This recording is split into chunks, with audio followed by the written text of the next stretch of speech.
All right, Knicks fans, before we get into this one, do me a favor. Smash that like button right now. It genuinely helps this channel more than you think. And if you're new here, hit subscribe because we cover everything Knicks every single day.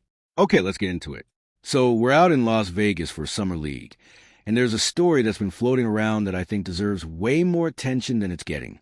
Dylan Jones. Yeah, the guy most casual fans probably forgot was even on this roster, is apparently playing a bigger role in this organization than his stat line suggests. And I don't mean on the court. I mean in the locker room, in the coaching staff's ear, in the film room. Here's the deal. Jones came over as part of that Thunder pipeline. And remember, Oklahoma City just won it all last year. This kid was in that locker room, on that bench, soaking up everything a championship organization does differently. And apparently Mike Brown, our head coach, has been picking his brain, not in some forced, "Hey, rookie, tell me your wisdom" kind of way. According to Jones, it came up naturally in casual conversations. And one of the things that came out of it, the coaching staff had the team sit down and rewatch that brutal Game 3 loss to the Spurs during Summer League. Now stop and think about that for a second. A Summer League loss. Most organizations treat Summer League like a glorified scrimmage. Nobody's watching film like it's a playoff series. But Brown took a suggestion from a guy who isn't even guaranteed a roster spot, and he ran with it. And look, say what you want about some of the coaching decisions this franchise has made over the years. And trust me, I've had plenty of complaints, you all know that, but this is the kind of humility you want from your head coach. Comment below if you agree, because I want to know if you think this is a great sign, or if you think it a little concerning that a fringe roster guy is the one steering film sessions. Because here's my honest, indignant fan take on this. It's great that Brown is humble enough to listen to anybody in the gym. Genuinely, that's a good look. But it also low-key exposes something, right? If a Summer League guy who barely played rotation minutes last season is out here influencing coaching decisions, what does that say about the voices Brown has around him at the NBA level?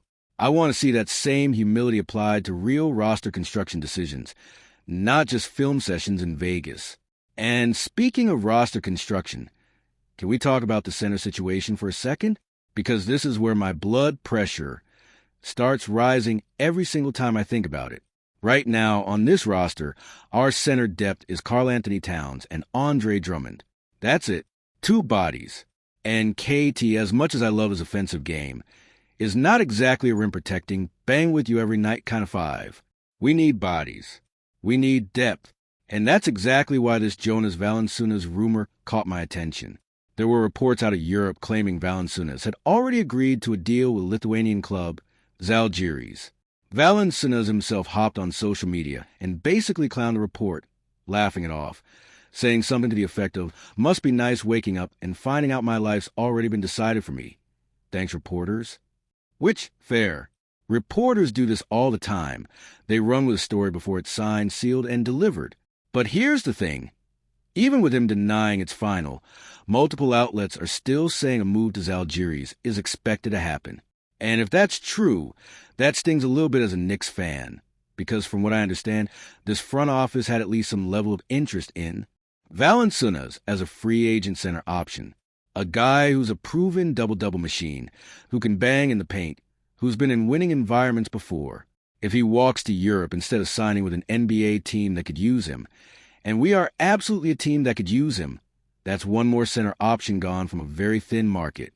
So drop a comment and tell me, should the Knicks be more aggressive right now chasing center depth? Because I don't think we can just cruise into training camp with 2 bodies of the 5 and call it a plan. That's not a plan, that's a prayer. Now let's pivot to some actual good news, because it's not all frustration today. Jack Kale, write that name down if you haven't already, because this kid balled out. He's a second-round pick who spent last season playing professionally in Germany, and he showed up late to Summer League because of a contract situation with his old club overseas. Understandable stuff. Happens all the time with international prospects. But once he actually got on the floor with the Summer League squad, the kid dropped 19 points, led the team in scoring, and grabbed 3 steals in under 30 minutes of action. And it wasn't just about the numbers. Jones, who's clearly been paying close attention to the young guys, talked about how advanced Kale's basketball IQ already looks, how he stepped into a group midstream and immediately understood what was happening, what the system wanted from him. That's not normal for a guy who just got off a plane from Europe a few days prior. That's a sign of a kid who's been coached well and who processes a game at a high level already. Now, look, I'm not saying go crown this kid as a future starter. It's Summer League, against other teams' fringe roster players and G League hopefuls. But when your second-round pick is out there outproducing everybody else on the floor in his first game, you pay attention. And honestly, this is exactly the kind of stuff that gets buried under the bigger headlines, which is why I need you guys to keep engaging with videos like this. Like, comment, share it with another Knicks fan, because the algorithm decides whether stories like Kale's breakout actually reach people or get lost in the noise. Meanwhile, two other rotation pieces, Mohamed Diawara and Packham Dadiet, sat out Monday's game with minor injuries. A finger issue for Diawara and some foot soreness for Dadiet. Nothing that sounds alarming right now, but obviously something to monitor as camp approaches. The good news is the team didn't miss a beat without them, which honestly says a lot about the overall depth of the Summer League roster. Even if the actual NBA roster depth, particularly at center, like I said, still has me nervous. So here's where I land on all of this. There's a lot to like here. A young guy like Dylan Jones showing real leadership qualities even without big minutes. A coaching staff led by Mike Brown that's actually humble enough to adjust and listen instead of running the same stubborn playbook. A second-round pick in Jack Kale, who might have actually found something real in Vegas. That's all good. But I can't sit here and pretend the front office doesn't have real work to do. This center situation needs to get addressed, and soon.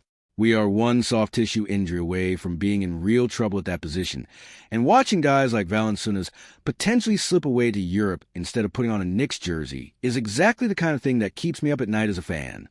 Let me know down in the comments. Are you optimistic heading into training camp? Or are you like me, cautiously excited but still stressed about that front court depth? Smash that like button if you made it this far. Subscribe if you haven't, and drop a comment because I read every single one. And it genuinely helps push this channel further. I'll see you in the next one. Go Knicks!